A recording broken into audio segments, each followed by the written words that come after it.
ഓം ശ്രീ സായിറാം. എല്ലാവർക്കും നമസ്കാരം. വിവേക ചൂടാമണി തുടർന്ന് നോക്കാം. ഓം സദാശിവസമാരംഭാം ശങ്കരാചാര്യമധ്യമാം അസ്മദാചാര്യപര്യന്താം വന്ദേ ഗുരുപരമ്പരാം. കഴിഞ്ഞ ദിവസം നമ്മൾ നോക്കിയത് ജീവവിചാരം രണ്ടു തരത്തിലാണ് നമ്മൾ സാധാരണ നിലയ്ക്ക് നമ്മൾ നോക്കിക്കൊണ്ടിരിക്കുന്നത് എന്ന് പറഞ്ഞു. ഒന്ന്, അഹം അഥവാ ഞാൻ എന്നതിന് ഉടലോട് ചേർന്നിട്ടുള്ള ഒരു ഞാൻ എന്ന് പറയും. നമ്മൾ പറയുമ്പോൾ ഒക്കെ ഞാൻ ഉടലോട് ചേർന്ന് എന്നെ പറയും. പിന്നെ ഉപനിഷത്തൊക്കെ വായിച്ച് ഗ്രന്ഥങ്ങളൊക്കെ നോക്കി കുറച്ചറിവ് നേടുമ്പോൾ എന്തു മനസ്സിലാവും? ഈ ശരീരത്തെയും എല്ലാത്തിനെയും കാണുന്ന ഞാൻ അത് ഈ ശരീരത്തിൽ നിന്ന് വേർപെട്ടതാണ്. ശരീരം പോയാലും അത് നിലനിൽക്കും. അതാണ് ഈ ശരീരത്തെ കാണുന്നത്, ശരീരമല്ല എന്ന് മനസ്സിലാക്കി അതൊരു ചൈതന്യ സ്വരൂപമാണ്. ആ ചൈതന്യമാണ് നമ്മളെ എല്ലാം. നമ്മൾ എന്ത് ചെയ്യുകയാണെങ്കിലും ഈ ചൈതന്യമാണ്. ചൈതന്യമില്ലെങ്കിൽ ഇവിടെ ഒരു അസ്തിത്വം ഇല്ല. ചൈതന്യമാണ് നമ്മുടെ ഇന്ദ്രിയങ്ങളെ പ്രവർത്തിപ്പിക്കുന്നതും എല്ലാം ചെയ്യിക്കുന്നത് ചൈതന്യമാണ്. അപ്പൊ ആ ചൈതന്യമാണ് ആക്ച്വലി ഞാൻ ഞാൻ ഞാൻ എന്ന് നമ്മൾ പറയുന്നത് ഈ ചൈതന്യത്തെയാണ്. ആ ചൈതന്യം തന്നെയാണ് നമ്മൾ എന്ന് മനസ്സിലാക്കുന്ന ഒരവസ്ഥ. അപ്പോഴാണ് അത് ചിത് സ്വരൂപം, ആനന്ദ സ്വരൂപം, സ്വയം ജ്യോതി എന്നൊക്കെ മനസ്സിലാക്കുക. ഇങ്ങനെ ജീവനെ രണ്ട് രീതിയിലും കണ്ടു. പിന്നെ ഈശ്വര വിചാരം 66-ാമത്തെ ശ്ലോകത്തില് ഈശ്വരനെ കുറിച്ച് വിചാരം ചെയ്ത് ഈശ്വര സ്വരൂപം പ്രാപിച്ച് പിന്നീട് ജീവസ്വരൂപവും ഈശ്വര സ്വരൂപവും ഒന്ന് എന്ന ഐക്യജ്ഞാനത്താൽ മാത്രമേ ഒരാള് ഇഹലോക ദുഃഖങ്ങളിൽ നിന്ന് മോചിതനാകൂ, സംസാര ദുഃഖത്തിൽ നിന്ന് മോചിതനാകൂ എന്ന് ശങ്കരാചാര്യസ്വാമിക്ക് നമ്മൾ പറഞ്ഞു. ബ്രഹ്മ അഭിന്നത്വ വിജ്ഞാനം വേണം മോക്ഷപ്രാപ്തിക്ക്. ജീവനെ ബ്രഹ്മത്തിൽ നിന്ന് വേറെയായി കാണാതിരിക്കലാണ് സംസാര ദുഃഖത്തിൽ നിന്ന് മോചനം കിട്ടുവാനുള്ള മാർഗം. ഭവമോക്ഷസ്യ കാരണം എന്താണ്? ബ്രഹ്മ അഭിന്നത്വ വിജ്ഞാനം വേണം. ഇനി അടുത്ത ശ്ലോകത്തിലേക്ക് കടക്കാം. സത്യം ജ്ഞാനമനന്തം ബ്രഹ്മ വിശുദ്ധം പരം സ്വതഃസിദ്ധം സത്നിത്യാനന്ദൈകരസം പ്രത്യക് അഭിന്നം നിരന്തരം ജയതി. സത്യം ജ്ഞാനമനന്തം ബ്രഹ്മ വിശുദ്ധം പരം സ്വതഃസിദ്ധം നിത്യാനന്ദൈകരസം പ്രത്യക് അഭിന്നം നിരന്തരം ജയതി.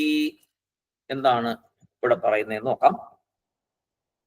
ഈശ്വര പദ ലക്ഷണം. ഈശ്വരൻ എന്ന ആ പദം, ഈശ്വരൻ എന്ന് നമ്മൾ പറയുന്നുണ്ടല്ലോ, ആ ഈശ്വര പദത്തിന്റെ ലക്ഷണം ശരിക്കും പറഞ്ഞാൽ ഈശ്വരൻ ആരാണ്? ജഗത് കാരണം, ജഗത്തിന്റെ കാരണം, ജഗത്തുണ്ടാകാൻ കാരണമായ ആള് ഈശ്വരൻ, ജഗത് കാരണം. ഈ ലോകത്തിന് കാരണം, പ്രപഞ്ചത്തിന് കാരണം ഈശ്വരൻ. എങ്ങനെ കാരണമാകുന്നു? എങ്ങനെയാണ് ഈശ്വരൻ കാരണമാകുന്നത് എന്നാൽ നമ്മൾ നേരത്തെ പഠിച്ചിട്ടുള്ളതാണ്. നിമിത്ത കാരണവും ഉപാദാന കാരണവും രണ്ടും ഈശ്വരൻ തന്നെ. നിമിത്ത കാരണം, ഉപാദാന കാരണം എന്നുള്ളതിന്റെ ഒക്കെ എക്സ്പ്ലനേഷൻ നേരത്തെയുള്ള ക്ലാസ്സുകളിൽ ചെയ്തിട്ടുണ്ട്. കളിമൺ പാത്രത്തിന്റെ ഉപാദാന കാരണവും അത് ഉണ്ടാക്കുന്നവൻ നിമിത്ത കാരണവും എങ്ങനെയായിരിക്കും? കളിമണ്ണ്, അപ്പൊ കളിമൺ പാത്രം ഉണ്ടാക്കുമ്പോൾ കളിമണ്ണ് ഉപാദാന കാരണമാണ്, അതുണ്ടാക്കുന്ന ആള് നിമിത്ത കാരണമാണ്. അതുപോലെ എല്ലാത്തിനും കാരണം ഈശ്വരനാണ്. എന്ത്? രണ്ട് കാര്യവും, ഉപാദാനവും നിമിത്തവും ഭഗവാൻ തന്നെ. ഏതു ശക്തിയാലാണ് ഈശ്വരൻ ഇങ്ങനെ കാരണമായി പ്രവർത്തിക്കുന്നത്? ഏത് ശക്തിയാലാണ്? ആ ശക്തിയാണ് മായാശക്തി. അത് ആരുടെ ശക്തിയാണ്? ഈശ്വരന്റെ തന്നെ ശക്തി. ഈശ്വരന്റെ തന്നെ കയ്യിലുള്ള മായാശക്തി ഉപയോഗിച്ചാണ് അത് ചെയ്യുന്നത്. ഇപ്പോ ഒരു കലമുണ്ടാക്കുന്ന ആള് അയാളിലുള്ള ആ ശക്തി ഉപയോഗിച്ചാണ്, അയാളുടെ ആ അറിവ്, അയാളിലുള്ള ആ അറിവ് ഉപയോഗിച്ച്, ആ ശക്തി ഉപയോഗിച്ചാണ് കലം നിർമ്മിക്കുന്നത്. എല്ലാവർക്കും അത് നിർമ്മിക്കാൻ പറ്റില്ല. ഓരോ കാര്യങ്ങളും ചെയ്യുന്ന ആൾക്കാരും അവനവന്റെ ഉള്ളിലുള്ള ആ ശക്തി ഉപയോഗിച്ചാണ് ആ കാര്യം. ഇപ്പൊ കലകള്, ഏതെല്ലാം കലകൾ വരയ്ക്കുന്ന ആൾക്കാരുണ്ട്, പാടുന്ന ആൾക്കാരുണ്ട്, സ്പോർട്സിലെ കേമന്മാരാവുന്നവരുണ്ട്, എല്ലാത്തിലും അവരുടെ ഉള്ളില് ഒരു ശക്തിയുണ്ട്. ആ ശക്തിയാണ് അവർ ഉപയോഗിക്കുന്നത്. അതെല്ലാവർക്കും ഒരുപോലെയല്ല. പക്ഷെ ഭഗവാന്റെ കാര്യത്തിൽ എങ്ങനെയാ? ഈ കാണുന്ന പ്രപഞ്ചത്തിൽ കാണുന്ന എല്ലാ ശക്തികളും ആരുടെ ഉള്ളിലുണ്ട്? ഈശ്വരന്റെ ഉള്ളിലുണ്ട്, ഈശ്വരന്റെ കയ്യിലുണ്ട്. അപ്പോ ആ ശക്തി ഉപയോഗിച്ച് ഈശ്വരൻ ഈ പ്രപഞ്ചത്തെ സൃഷ്ടിക്കുന്നു. അങ്ങനെയാണ് സൃഷ്ടി നടക്കുന്നത്. ആ ശക്തിയെ ഉപയോഗിക്കുമ്പോൾ അതിന് മായാശക്തി എന്ന് പറയും. മായാശക്തി ഉപയോഗിച്ചാണ് ഇതെല്ലാം ചെയ്യുന്നത്. ശരിക്കും മായയെ നോക്കിക്കഴിഞ്ഞാൽ മായ ജഡമാണ്. ശരിക്കും മായയെ നോക്കിയാൽ മായ ജഡമാണ്. ആ ജഡമായ മായയ്ക്ക് ഒരു തത്വം അറിവിനെ കൊടുക്കുന്നു. ആ ജഡമായ മായയ്ക്ക് അറിവിനെ കൊടുക്കുന്ന ഒരു തത്വമുണ്ട്. ആ തത്വമാണ് ഈശ്വരൻ. അപ്പൊ ഈശ്വരൻ വിചാരിച്ചാലേ ആ മായ പ്രവർത്തിക്കാൻ പറ്റുള്ളൂ. ആ അറിവിനെ കൊടുക്കുന്ന അറിവ് തത്വത്തെയാണ് ശാസ്ത്രം ബ്രഹ്മം എന്ന് പറയുന്നത്. മായയ്ക്ക് പോലും പ്രവർത്തിക്കാനുള്ള ആ ശക്തി കൊടുക്കുന്ന ആ ശക്തിയെയാണ് ബ്രഹ്മം എന്ന് പറയുന്നത്. അതാണ് പരമാത്മ, അത് തന്നെയാണ് ആത്മ. ബ്രഹ്മം മായയ്ക്ക് എക്സിസ്റ്റൻസ് കൊടുക്കുന്നു, മായയെ പ്രവർത്തിപ്പിക്കുന്നു. ജഡമായ മായയെ പ്രവർത്തിപ്പിക്കുന്ന ആളാണ് ഈശ്വരൻ, ബ്രഹ്മം. അങ്ങനെ ലോകത്തിന് കാരണമാകുന്നു ഈ ഈശ്വരൻ അല്ലെങ്കിൽ ഈ ബ്രഹ്മം. ഇപ്പോ ഈശ്വരൻ നമ്മൾ ഇപ്പോ ഒരു ആംഗിളിൽ നോക്കിക്കഴിഞ്ഞാൽ രണ്ട് അംശമുള്ള ഒരു ശക്തിയായിട്ട് കാണാം ഈശ്വരനെ. രണ്ടംശം. എന്താണ് രണ്ടംശം ഇവിടെ കാണുന്നത്? ജീവനെ നമ്മൾ രണ്ടംശമായിട്ട് നേരത്തെ കണ്ടു ആദ്യം പഠിച്ചപ്പോ. എന്താന്ന് ഓർമ്മയുണ്ടോ? ആത്മാ, അനാത്മ. ജീവനെ രണ്ടായിട്ട് തിരിച്ചുകൊണ്ടാക്കണ്ടേ? ആത്മാ, അനാത്മ, രണ്ടും ഉണ്ട്. ആത്മാ, അനാത്മ. അതുപോലെ ബ്രഹ്മ അംശം, മായ അംശം, ഇത് രണ്ടും ഉണ്ട് ഈശ്വരനല്ല. അത് എന്താ പറയാ, നമുക്ക് മനസ്സിലാക്കാൻ വേണ്ടിയിട്ടാണ്. ബ്രഹ്മ അംശം, മായ അംശം. ബ്രഹ്മ തത്വലക്ഷണം, മായ തത്വലക്ഷണം, രണ്ടായിട്ട് പറയാം. ബ്രഹ്മതത്വലക്ഷണം, മായ തത്വലക്ഷണം. മായ ജഡമായത് അത് ബ്രഹ്മത്തെ ചേർന്നിരിക്കുന്നു. ത്രിഗുണ വടിവമുണ്ട്. 3 ഗുണങ്ങളെല്ലാം ഉണ്ട് അതിനകത്ത്. അങ്ങനെയാണല്ലോ സൃഷ്ടിയിൽ ഇതൊക്കെ ഉണ്ടാവുന്നേ. ത്രിഗുണ വടിവമാണ്, ബ്രഹ്മത്തെ ചേർന്നിരിക്കുന്നതാണ്, ജഡമായതാണ്. നേരത്തെ പഠിച്ചിട്ടുണ്ടല്ലോ ത്രിഗുണാത്മികമായ.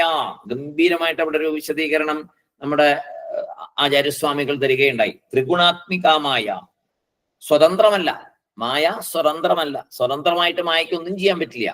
മായയ്ക്ക് എന്തെങ്കിലും ചെയ്യണമെങ്കിൽ ബ്രഹ്മം ആ ശക്തി കൊടുത്ത് ചെയ്യിക്കുന്നതാണ്. അതേസമയം മിഥ്യയും ആണ്. അത് മിഥ്യയുമാണ് എന്ന് നേരത്തെ പഠിച്ചിട്ടുണ്ട്. ഇനി ബ്രഹ്മലക്ഷണമാണ് ഈ 67-ാമത്തെ ശ്ലോകത്തിൽ പറയുന്നത്. സത്യം ജ്ഞാനം അനന്തം ബ്രഹ്മ വിശുദ്ധം പരം സ്വതസിദ്ധം നിത്യാനന്ദൈകരസം പ്രത്യഗഭിന്നം നിരന്തരം ജയതി. സത്യം ജ്ഞാനം അനന്തം ബ്രഹ്മ. തൈത്തിരീയ ഉപനിഷത്തിലെ പറഞ്ഞ തത്വമാണിത്, അല്ലെ? തൈത്തിരീയ ഉപനിഷത്ത് നമ്മൾ ക്ലാസ് എടുത്തപ്പോൾ നമ്മൾ നേരത്തെ പഠിച്ചു. അത് സത്യം ജ്ഞാനം അനന്തം ബ്രഹ്മ. സത്യമാണ്, ജ്ഞാനമാണ്, അനന്തമാണ്. എന്താണ് ഇവിടുത്തെ സത്യം എന്ന് പറയുമ്പോൾ നമ്മൾ സാധാരണ ഉപയോഗിക്കുന്ന ഒരു സത്യം എന്നുള്ള വാക്കിന്റെ മീനിങ് അല്ല ഇവിടെ. 3 കാലത്തിൽ, അതായത് ഭൂതം, വർത്തമാനം, ഭാവി, ഈ 3ലും ഒരുപോലെ മാറാതെ ഇരിക്കുന്നതാണ് സത്യം. 3 കാലത്തിലും മാറാത്തതാണ് സത്യം. അതിന് നാശമില്ല, എന്നും ഒരുപോലെ ഇരിക്കും, നിത്യമാണ്, നാശമില്ലാത്തതാണ് സത്യം. ഇവിടെ പറയുന്ന സത്യം നിത്യമാണ്. പിന്നെ ജ്ഞാനം എന്ന് പറയുന്നത് എന്താണ്? അറിവ് സ്വരൂപം, ഒരറിവ് ഇല്ലേ? ആ ഒരു ഉണ്മ, അറിവ് ഉണ്ട് എന്നൊരു അറിവുണ്ടല്ലോ എല്ലാത്തിലും. നമ്മൾ നേരത്തെ തൈത്തിരീയോപനിഷത്ത് പഠിച്ചതാ. ഉണ്ട് ഉണ്ട് ഉണ്ട് എന്നൊരറിവ്. ആ ചിത്ത്, ആ ചിത്തിനാണ് ഇവിടെ ജ്ഞാനം എന്ന് പറയുന്നത്. സത്യം ജ്ഞാനം അനന്തം, സച്ചിത് ആനന്ദം തന്നെയാണ്. ഇനി അനന്തം എന്ന് പറഞ്ഞാൽ പൂർണ്ണം. അതിനെന്തുകൊണ്ട് ആനന്ദം എന്ന് പറയണു? പൂർണ്ണമായതിന് ആനന്ദമുണ്ട്. ആനന്ദമല്ലാതെ ഒന്നുമില്ലല്ലോ പൂർണ്ണത്തില്. അവിടെ ഒന്നും നേടാനില്ല, ഒന്നും കിട്ടാനില്ല, എല്ലാം കൊണ്ടും പൂർണ്ണം, സംതൃപ്തം. അതല്ലേ ആനന്ദം. എന്തെങ്കിലും ഒരു കാര്യം കിട്ടിക്കഴിയുമ്പോൾ നമ്മൾ സംതൃപ്തരാകുമ്പോഴല്ലേ നമുക്ക് ആനന്ദം. അത് തന്നെയാണ് ഇവിടെയും പറയുന്നത്. അനന്തം എന്ന് പറഞ്ഞാൽ പൂർണ്ണമാണ്, കുറവൊന്നുമില്ലാത്തതാണ്, ഒരു കുറവുമില്ല, പൂർണ്ണമാണ്. ആ പൂർണ്ണത്തിനെയാണ് അനന്തം എന്ന് പറയുന്നത്. അത് തന്നെ ആനന്ദവും. ഈ അനന്തം എന്ന പദത്തെ രണ്ട് സ്ഥലത്ത് ചേർത്ത് പഠിച്ചു നോക്കുക. അപ്പൊ എങ്ങനെയുണ്ടാവും?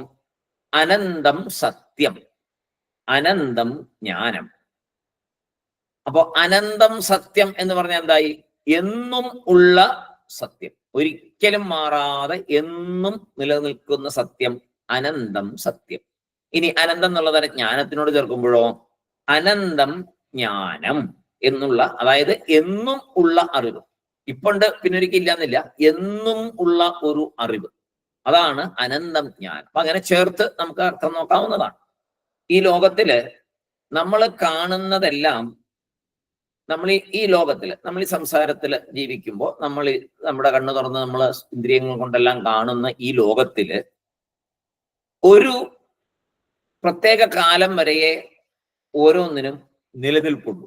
ഏത് ഐറ്റം നോക്കിയാലും ഒരു കാലമുണ്ട്, ആ കാലം കഴിഞ്ഞ് അത് കാണത്തില്ല.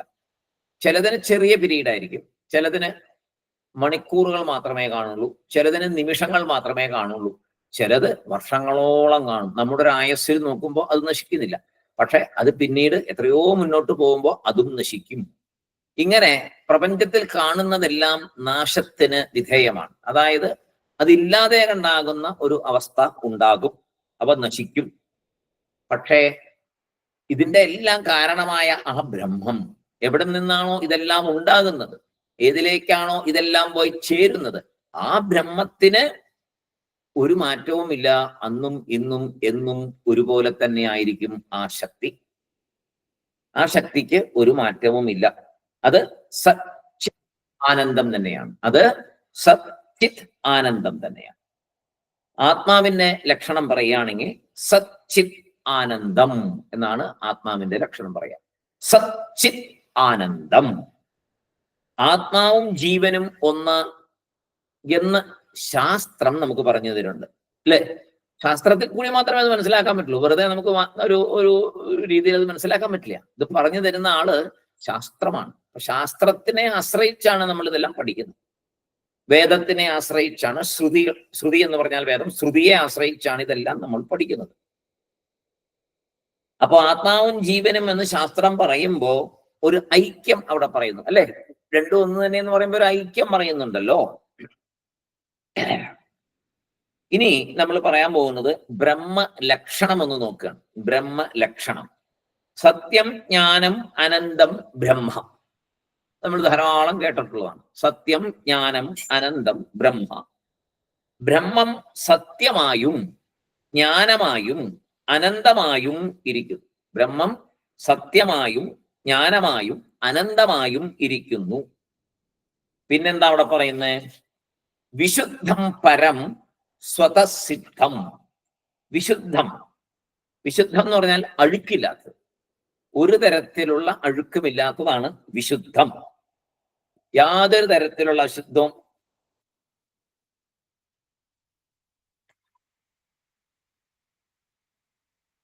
മുറിക്കകത്തിട്ട്. വിശുദ്ധം, അഴുക്കില്ലാത്തത്. വിശുദ്ധം എന്ന് പറഞ്ഞാൽ അഴുക്കില്ലാത്തത്, ഒരഴുക്കും പറ്റാത്തതാണ് വിശുദ്ധം. പരം എന്ന് പറഞ്ഞാൽ ഉയർന്നത്, ഏറ്റവും ഉന്നതായത്, അതിനപ്പുറമൊന്നുമില്ല, ഏറ്റവും മഹത്തായത് എന്ന് പറയാം. ഉയർന്നതാണ് പരം എന്ന് പറഞ്ഞത്. മായ പരമാണോ? അല്ല, മായ അപരമാണ്. കാരണം അതിനു മുകളിൽ ബ്രഹ്മത്തിന് മുകളിലാണ്. ബ്രഹ്മത്തിന് മുകളിൽ എന്തെങ്കിലും ഉണ്ടോ? ഒന്നുമില്ല. അതാണ് ഏറ്റവും ടോപ്പ്, അതാണ് പരം. പിന്നെ മായ വിശുദ്ധമാണോ? അല്ല, അശുദ്ധമാണ്. മറ്റെല്ലാം ഉണ്ട് അതിനകത്ത്, അത് ശുദ്ധം. ഇനി സ്വതസിദ്ധം. ബ്രഹ്മത്തെ എങ്ങനെ അറിയും? ആര് കാണിച്ചു തരും? ആര് വെളിവാക്കി തരും? ഈ ബ്രഹ്മം ആരാലും കാണിച്ചു തരേണ്ട കാര്യമില്ല ബ്രഹ്മത്തെ. അത് സ്വതസിദ്ധമാണ്. വേറെ ആരും അത് ഉണ്ടാക്കി വെക്കുന്നൊന്നുമല്ല, അത് സ്വതസിദ്ധമാണ്. സ്വയം ഉണ്ടായതാണ്, സ്വയം ഉള്ളതാണ്, എന്നും ഉള്ളതാണ്. അതിൽ നിന്നാണ് ബാക്കിയെല്ലാം ഉണ്ടാകുന്നത്. അത് എന്നും ഉള്ളതാണ്. അത് എങ്ങനെയാ അറിയാൻ പറ്റുക? അത് ഈ പറഞ്ഞ സാധന വഴി അവസാനം ഞാൻ എന്നുള്ളത് ആത്മാ എന്ന തിരിച്ചറിവാണ് ഉണ്ടാകുന്നത് അവിടെ. ആക്ച്വലി നമ്മൾ അത് തന്നെയാണ്. പക്ഷെ ഇപ്പൊ എന്താണ് നമുക്ക് കുഴപ്പം? നമുക്ക് ഇപ്പൊ പുറത്ത് കാണുന്നതെല്ലാം ബ്രഹ്മം എന്ന് വിശ്വസിക്കാൻ നമുക്ക് പറ്റുമോ? നമുക്ക് ആ അറിവുണ്ടോ? നമ്മൾ വായിക്കുമ്പോൾ അറിവുണ്ടെന്നല്ലാതെ നമുക്കത് ഉൾക്കൊള്ളാൻ ഉള്ള എന്താ പറയുക, ആധ്യാത്മിക വളർച്ച ആയിട്ടില്ല.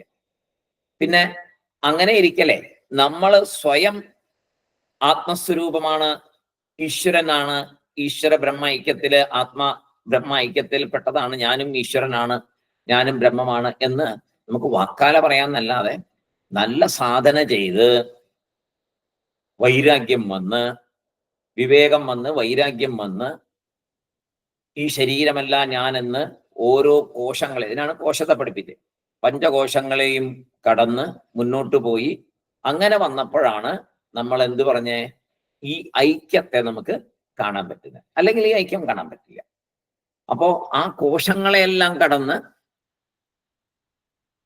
ഉള്ളതിനെയും കണ്ടു ഇല്ലാത്തതിനെയും കണ്ടു എന്ന് പറഞ്ഞു. ആ ഒരു അവസ്ഥയിലിരിക്കുന്ന ഞാൻ, എല്ലാത്തിനും സാക്ഷിയായിരിക്കുന്ന ഞാൻ, അതാണ് സ്വതസിദ്ധം ആയ ആത്മാ അല്ലെങ്കിൽ പരമാത്മാ അല്ലെങ്കിൽ ബ്രഹ്മം. ആരുടെയും ഒരു സപ്പോർട്ട് വേണ്ട. വേണോ? ഞാൻ ഉണ്ട് എന്നറിയാൻ ആരുടെയെങ്കിലും സപ്പോർട്ട് വേണോ നമുക്ക്? ഞാൻ ഉണ്ട്. ഇത് തന്നെ എപ്പോഴും ഇതിലൊക്കെ മുഴുവൻ പറയുന്ന എപ്പോഴും ഇതാണ്. എപ്പോഴും പറയുന്ന ഉദാഹരണം ഇത് തന്നെയാണ്. ഞാൻ ഉണ്ട്, എനിക്ക് സ്വയം അറിയാം ഞാൻ ഉണ്ട്. സ്വതസിദ്ധം. വേറെ ആരും പറഞ്ഞു തരേണ്ട കാര്യമില്ല. വേറെ എന്തെങ്കിലും ഒരു ഉപാധി കൊണ്ടത് മനസ്സിലാക്കേണ്ട കാര്യമില്ല. ഒരു ഇന്ദ്രിയവും അതിന് ഉപയോഗിക്കേണ്ട. ഞാൻ ഉണ്ട് എന്നറിയാൻ വേറെ പ്രശ്നം ഒന്നും വേണ്ട. അതാണ് സ്വതസിദ്ധം. അപ്പൊ ഞാൻ എന്നുള്ളത് ആരാണ്? ഈ സ്വതസിദ്ധമായ ബ്രഹ്മം തന്നെയാണ്. തന്നെത്താൻ സിദ്ധം, തന്നെത്താൻ ഉണ്ടായത്, സ്വയം ജ്യോതി, തന്നെത്താനുള്ള ജ്യോതി. ഭൂമിയിലെ എല്ലാ വസ്തുക്കളും എന്തിനെങ്കിലും ആശ്രയിച്ചോ ചേർന്നോ ആണിരിക്കുന്നത്. ഭൂമിയിലെ എല്ലാ വസ്തുക്കളും എന്തിനെങ്കിലും ആശ്രയിച്ചോ ചേർന്നോ ആണ് ഇരിക്കുന്നത്. ഇത് മനസ്സിലാക്കണമെങ്കിൽ ഞാൻ ഉണ്ട് എന്നറിയാൻ നമുക്ക് എന്തിനെങ്കിലും ആശ്രയിക്കണോ? വേണ്ട. അതുപോലെ ഞാൻ സ്വതസിദ്ധം. അപ്പോൾ ബ്രഹ്മം എങ്ങനെ സ്വതസിദ്ധം? എന്നാൽ അഭിന്നം. അതാ ആ അഭിന്നമാണ് അവിടെ. കുഞ്ഞുങ്ങളെ, നിങ്ങൾക്കുള്ള ക്ലാസ് അല്ല കേട്ടോ, നിങ്ങൾ ലീവ് ചെയ്തു. ഇത് വലിയ ആൾക്കാർക്ക് എടുക്കുന്ന ഒരു ക്ലാസ് ആണ് കേട്ടോ. അപ്പോ ബ്രഹ്മം എങ്ങനെ സ്വതസിദ്ധം? എന്നാൽ അഭിന്നം. ഞാനും ബ്രഹ്മവും വേറെ അല്ല. അപ്പൊ ഞാൻ ഉണ്ട് എന്ന് അറിയാൻ എനിക്ക് ഒന്നിനെയും ആശ്രയിക്കണ്ട. ഞാനത് അറിയുന്നു, സ്വതസിദ്ധമായിട്ട് അറിയുന്നു, സ്വയം ജ്യോതിയാണ് ഞാൻ എന്ന് പൂർണ്ണമായിട്ടും മനസ്സിലായി വരുമ്പോ ഞാനും ബ്രഹ്മവും തമ്മില് ഭിന്നത ഇല്ല. അതാണ് അഭിന്നം. അപ്പോ അഭിന്നം. ബ്രഹ്മം എങ്ങനെ സ്വതസിദ്ധം? എന്നാൽ അഭിന്നം. അപ്പൊ സ്വതസിദ്ധമല്ലേ? ഞാൻ സ്വതസിദ്ധമല്ലേ? ഞാൻ ഞാൻ ഞാൻ എന്നറിയുന്നുണ്ടല്ലോ, വേറൊന്നിന്റെ ആശ്രയം ഇല്ലാതെ. അങ്ങനെ ഞാനും ബ്രഹ്മവും വേറെ അല്ല, ആത്മാവും ബ്രഹ്മവും വേറെ അല്ല. നിത്യ ആനന്ദ ഏക രസം. അടുത്ത് പറയുന്നു നിത്യ ആനന്ദ ഏക രസം. സത്യം ജ്ഞാനമനന്തം ബ്രഹ്മ വിശുദ്ധം പരം സ്വതസിദ്ധം നിത്യാനന്ദൈകരസം പ്രത്യഗഭിന്നം. നിത്യ ആനന്ദ ഏക രസം. നിത്യം എന്ന് പറഞ്ഞാൽ എന്നും ഉള്ളത്, എന്നും. ആനന്ദം എന്ന് പറഞ്ഞാൽ നേരത്തെ പറഞ്ഞു പൂർണ്ണം. പൂർണ്ണമാവുമ്പോഴാണ് ഈ ആനന്ദം ഉണ്ടാകുന്നത്. ആനന്ദമില്ലാതിരിക്കുന്ന എപ്പോഴാ? അപൂർണതയിലാണ്. എന്തോ ഒരു കുറവ്, എന്തോ ഒന്ന് വേണം എന്നുള്ളത്, എന്തിൻ്റെയോ ഒരു കുറവ് ഉള്ളപ്പോ അത് പൂർണ്ണമല്ല. അപ്പോ ആനന്ദവും ഉണ്ടാകില്ല. പൂർണ്ണമാകുമ്പോ ഇനിയൊന്നും വേണ്ടതില്ല. ആ സമയത്ത് എന്തായി? അങ്ങനെ വരുമ്പോ ആനന്ദം അഥവാ പൂർണ്ണത ഉണ്ടാവുന്നു. ഏക ഒന്ന്. രസം സ്വരൂപം അഥവാ തന്മ അല്ലെങ്കിൽ സാരം. പ്രത്യക് അഭിന്നം. പ്രത്യക് എന്ന് പറഞ്ഞാൽ ഏറ്റവും അടുത്തുള്ളതിനാണ് പ്രത്യക് എന്ന് പറയുന്നത്. ഏറ്റവും അടുത്തുള്ളതിന് പ്രത്യക് എന്ന് പറയും. എന്താണ് ഇവിടെ ഏറ്റവും അടുത്ത്? ആത്മാ. ഏറ്റവും അടുത്താരാ? ആത്മ. ഭഗവാൻ അകലെയാണോ? അല്ല, ഏറ്റവും അടുത്താണ് ഭഗവാൻ. പക്ഷെ നമ്മളോ തപ്പിക്കൊണ്ട് പോയിക്കൊണ്ടിരിക്കുന്നു അല്ലേ? എവിടെയെല്ലാം പോകുന്നു ഭഗവാനെ കാണാനായിട്ട്. ഏറ്റവും അടുത്തിരിക്കുന്നത് ആരാണ്? ഭഗവാനാണ്. ഉള്ളിൽ തന്നെ ഇരിക്കുന്നു. ഉള്ളിൽ തന്നെ ഇപ്പോഴത്തെ ആ ഒരു സ്റ്റേജിൽ അങ്ങനെയല്ലേ പറയാൻ പറ്റുള്ളൂ. ശരിക്കും ഞാൻ തന്നെയാണ്. ഞാൻ എന്നെ തപ്പിക്കൊണ്ട് കിടക്കുക അല്ലെ? ശരിക്കും പറഞ്ഞാൽ നമ്മൾ തന്നെ നമ്മളെ തപ്പിക്കൊണ്ട് കിടക്കല്ലേ. ഇവിടത്തെ ഇപ്പൊ വിവേക ചൂടാമണി പഠിച്ചു വരുമ്പോ ഈശ്വരനും ഞാനും വേറെയല്ല, അഭിന്നമാണ്. അഭിന്നമായിരിക്കുന്ന ഞാൻ എന്നെ തന്നെ തപ്പി നടക്കുന്നു. ലോകം മുഴുവൻ തപ്പി നടക്കുന്നു അല്ലെ? എന്ത് രസമാണ് വിവേക ചൂടാമണി. ഇതൊക്കെ മനസ്സിലാക്കാനുള്ള ഒരു ഭാഗ്യം കിട്ടിയത് തന്നെ വലിയൊരു ഭാഗ്യം അല്ലെ? എന്ത് ഗഹനമാണ്, എന്ത് ഗഹനം. എത്ര പ്രാവശ്യം ഇത് പഠിച്ചാലും മതിയാവില്ല.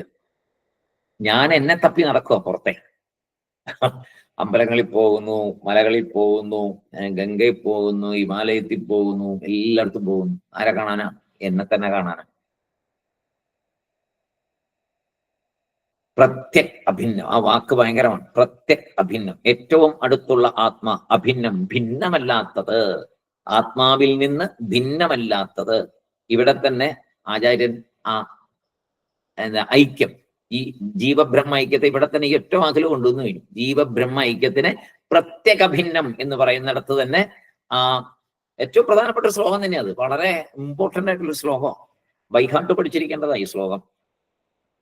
ആത്മാവിൽ നിന്ന് ഭിന്നമല്ലാത്തെന്നുള്ള അഭിന്നം എന്നുള്ള വാക്ക് കൊണ്ടുവന്നിട്ട് പ്രത്യക എന്നുള്ള വാക്കും കൂടെ ചേർത്തപ്പോ, പ്രത്യകഭിന്നം എന്ന് ചേർത്തപ്പോ ഗംഭീരമായി. അവിടെ ഏറ്റവും അടുത്തുള്ള, ഇതിൽക്കാട്ടിലടുത്ത് ഇനി വേറെ പറ്റുമോ? ഇല്ല. കാരണം ഇത് തന്നെയാണത്. ഇനി എന്താ പറയുന്നത്? പ്രത്യകഭിന്നം നിരന്തരം ജയതി. നിരന്തരം ജയതി, നിരന്തരം, ഓൾവേസ്, എപ്പോഴും. ജയതി എന്ന് പറഞ്ഞാൽ ഉണ്ട് എന്നുള്ളതിന്റെ അസ്ഥി എന്ന് സംസ്കൃതത്തിൽ പറയുന്നതിന്റെ വേറൊരു വാക്ക് തന്നെയാണ് ജയതി. ഉണ്ട്, ഓൾവേസ് ഉണ്ട്, എപ്പോഴും ഉണ്ട്, എന്നും ഉണ്ട്. അപ്പൊ എന്തിനാ അങ്ങനെ പറയണേ? എന്നുമുണ്ട്, എന്നുമുണ്ടെന്ന് എടുത്തു പറയേണ്ട കാരണം എന്താ എന്ന് ചിലപ്പോ ചോദിക്കാം. എന്നുമുണ്ടെന്ന് ഇങ്ങനെ എന്തിനാ എടുത്തെടുത്ത് പറയുന്നത്? കാരണമുണ്ട് പറയാൻ. എന്താ വെച്ചാൽ ചില ഗ്രന്ഥങ്ങളൊക്കെ വായിച്ച് ചില ആൾക്കാർ മനസ്സിലാക്കി വെക്കുന്ന ഒരു കുഴപ്പമുണ്ട്. പ്രളയകാലത്ത് എല്ലാം അങ്ങ് ചേർന്ന് പോകുന്നില്ല എന്നൊരു ധാരണയുണ്ട്. ഒന്നും പുതുതായി ഉണ്ടാകാത്ത കാലം. അപ്പൊ ജീവൻ ബ്രഹ്മമായിട്ടിരിക്കും. ഇപ്പോ സൃഷ്ടികാലത്ത് ജീവനും ബ്രഹ്മനും വേറെ ആയിരിക്കട്ടെ, പ്രളയകാലത്ത് പിരിഞ്ഞു വന്ന ജീവൻ എല്ലാം ബ്രഹ്മത്തിൽ പോയി ചേരുന്നു എന്നാണ് സാധാരണ ഇപ്പൊ ഒരു കോമൺ ആയിട്ടുള്ള ജനറൽ ആയിട്ടുള്ള ഒരു വിചാരം. അതാ പ്രളയകാലത്ത് ഇല്ലേ, അങ്ങനെ ഒരു ധാരണ ഉണ്ടല്ലോ നമുക്കൊക്കെ. ഇപ്പൊ ജീവനും ബ്രഹ്മനും വേറെ ആയിട്ടിരിക്കട്ടെ, പ്രളയകാലത്ത് എല്ലാ ജീവനും ബ്രഹ്മത്തിൽ ചേരും. ഇതാണ് നമ്മൾ മനസ്സിലാക്കി വെച്ചിരിക്കുന്ന ഒരു സംഗതി. എല്ലാം പോയി ചേർന്ന് ജീവനും ബ്രഹ്മവും ഒക്കെ ആയി എല്ലാം ബ്രഹ്മം മാത്രം. ഇപ്പൊ ജീവനും ബ്രഹ്മനും വേറെ ആയിട്ടിരിക്കട്ടെ, ഇതാണ് നമ്മളുടെ ഇപ്പോഴത്തെ ചിന്ത. പക്ഷെ അങ്ങനെ അല്ല എന്ന് ഇവിടെ ഈ ശ്ലോകത്തിൽ പറയുന്നു. നിരന്തരം, എന്നും എപ്പോഴും ജീവനും ബ്രഹ്മവും വേറെയല്ല, ഒന്ന് തന്നെ, എന്നും ഒന്ന് തന്നെ. ഇപ്പോ വേറെയും പ്രളയകാലത്തൊന്നെങ്കിലും ഒന്നും അല്ല, അങ്ങനെയൊന്നും അല്ല. ഇപ്പോഴും അപ്പോഴും എപ്പോഴും ജീവനും ബ്രഹ്മവും ഒന്ന് തന്നെ. നമ്മൾ അറിയുന്നില്ല, ജീവന്മാരായ നമ്മൾ അറിയുന്നില്ല നമ്മൾ ബ്രഹ്മമാണ് എന്നുള്ളത്. ഇത്രയുള്ള വ്യത്യാസം. ആ അറിവാണ് ജ്ഞാനം നേടൽ. ആ ജ്ഞാനം നേടിയാൽ ഈ ഐക്യമുണ്ടാവും. ഐക്യമാണ് മോക്ഷം.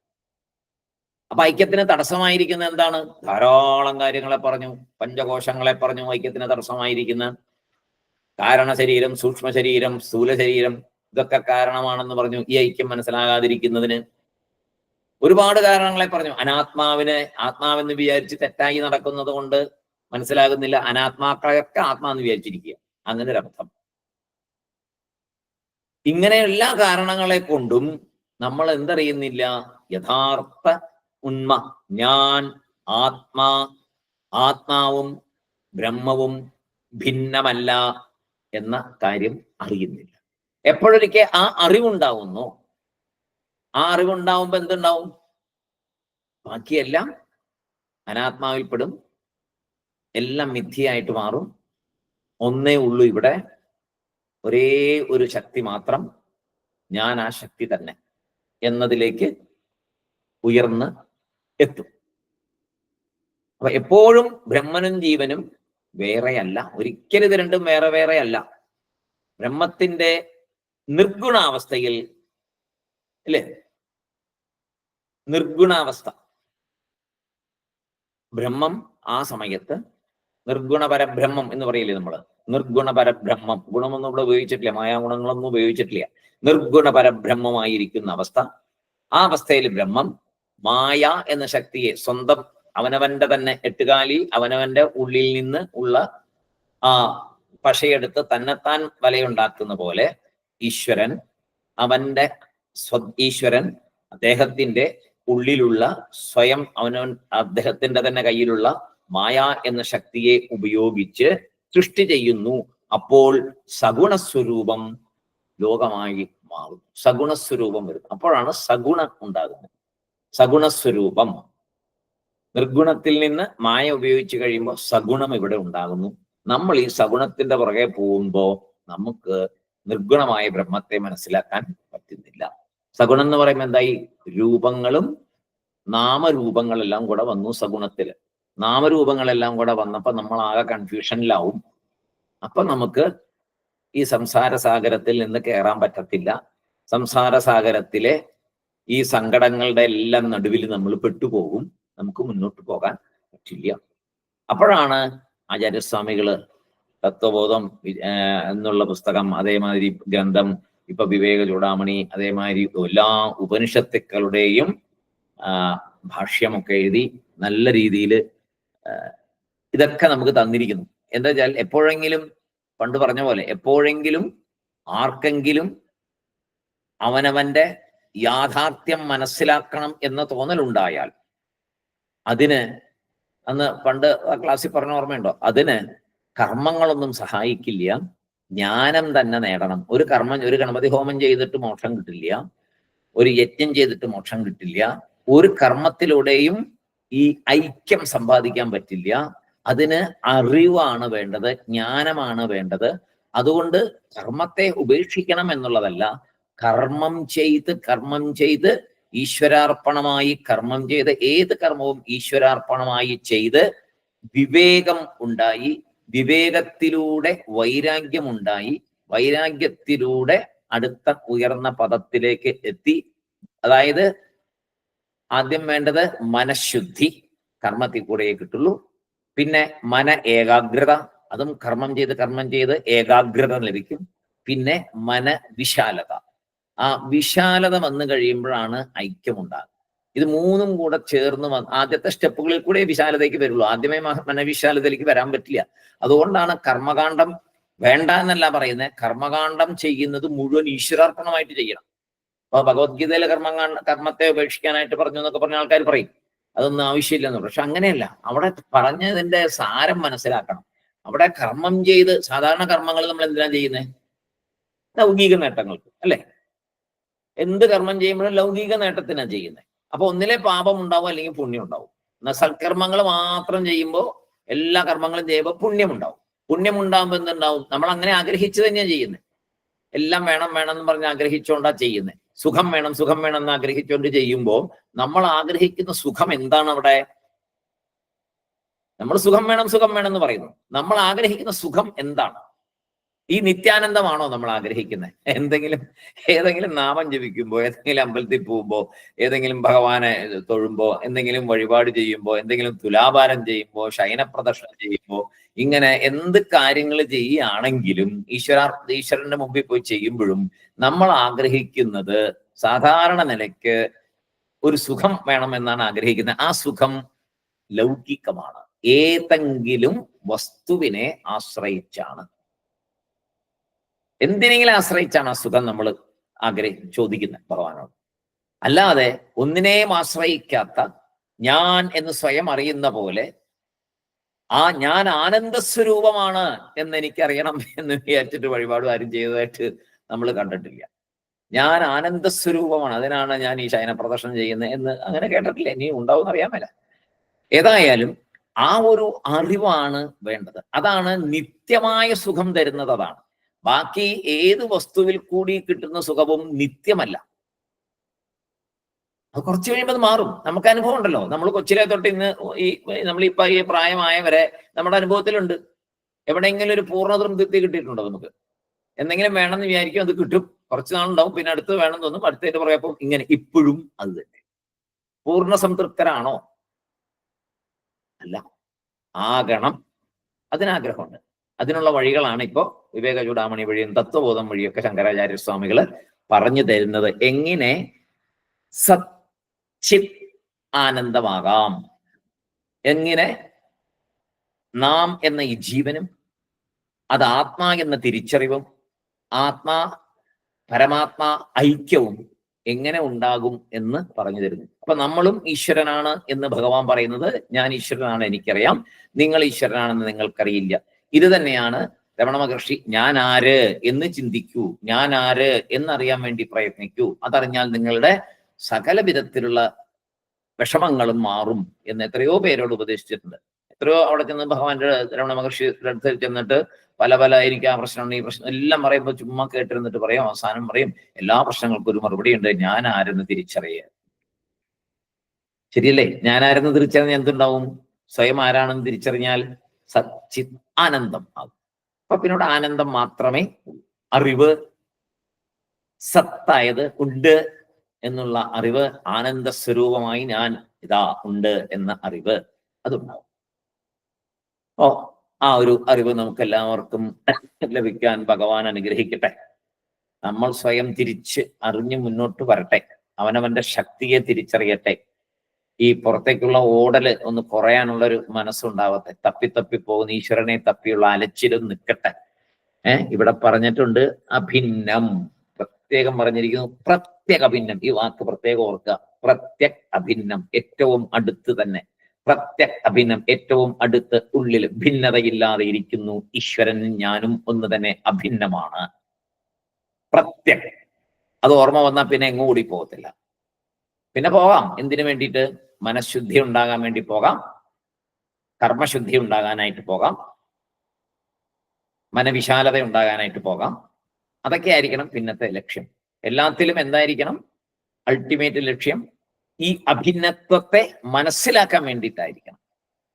അല്ലാതെ അതിന് ആക്കം കൂട്ടാൻ വേണ്ടി പോകരുത്. അവിടെ ചെന്നാലേ എനിക്ക് സമാധാനമുള്ളൂ എന്ന് പറഞ്ഞു കഴിഞ്ഞാൽ അഭിന്നത്വത്തിന് ബലം കൂട്ടി, എത്രേ ഉള്ളൂ. ഇന്ന സ്ഥലത്ത് പോയി അവിടെ ചെന്ന അവിടെ തൊഴുതാലേ എനിക്കൊരു സമാധാനമുള്ളൂ എന്ന് പറഞ്ഞാൽ എന്താ? അഭിന്നം തന്നെയാണത്. രണ്ടും വേറെ എന്ന് കണ്ട ആ കാഴ്ചപ്പാട്ടിലല്ലേ? അത് കുഴപ്പമില്ല. അത് എന്തിനാ? ലൗകിക ജീവിതത്തിന് അതുകൊണ്ട് കുഴപ്പമൊന്നുമില്ല.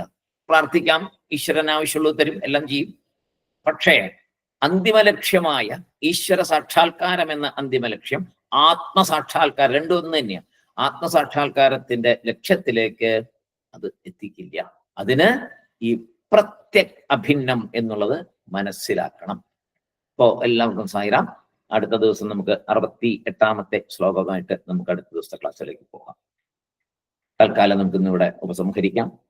ഓം പൂർണ്ണമദ പൂർണ്ണമിദം പൂർണ്ണാത് പൂർണ്ണമുദച്യത്തെ പൂർണ്ണസ്യ പൂർണ്ണമാദായ പൂർണ്ണമേവാവശിഷ്യത്തെ. ഓം ശാന്തി ശാന്തി ശാന്തി. ഹരി ഓം തത്സത്. ബ്രഹ്മാർപ്പണമസ്തു. എല്ലാവർക്കും സായിറാം. സായിറാം സർ. സാർ, ഞാൻ കഴിഞ്ഞ ആഴ്ച സപ്താഹത്തിലേ ഇരുന്നു, അത് കാരണം 2 ക്ലാസ് മിസ് ചെയ്തു സാർ. കുഴപ്പമില്ല.